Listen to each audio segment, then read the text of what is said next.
let me just share with you a story. So many years ago, when I was working with AAHOA, I was sitting at my desk in the office, and one day I received a phone call. And I could tell it was an elderly gentleman on the phone.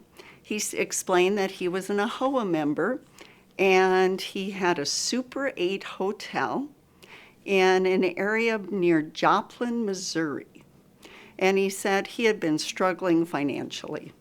He was unable to do the necessary renovations to the hotel that the franchisor was requiring. He could not even keep up with the brand standards.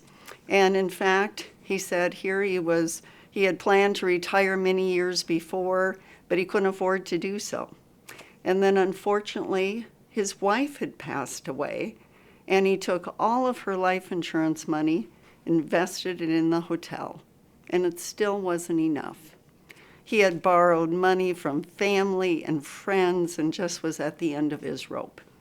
And now he had just received notice from the franchisor that they were terminating the agreement because he was not complying with the standards. He was not able to upkeep the hotel to their level of cleanliness, their level of renovations, and everything that was entailed.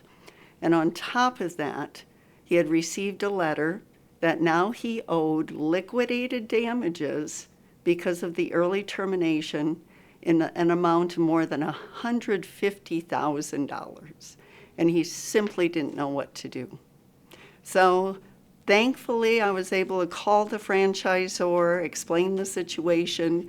They initially dropped the liquidated damages substantially, down to $10,000, but he said, I can't afford $10,000. I can't even afford $100 right now.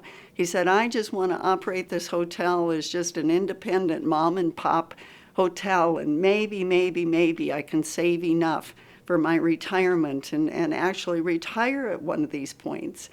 So we continued to work with the franchisors, and by grace, they agreed to reduce his liquidated damages to $1,000. He was able to use his credit card to take out $1,000 cash to pay this off. And he was so thankful that he actually took a box of china that he had left from his daughter's wedding. He had given off gifts to everybody that attended the wedding and gave it to me as a thank you gift for helping him through this process. So I share that story because I think it underscores how important point number one is to our members. The liquidated damages that you are required to pay in the event of an early termination.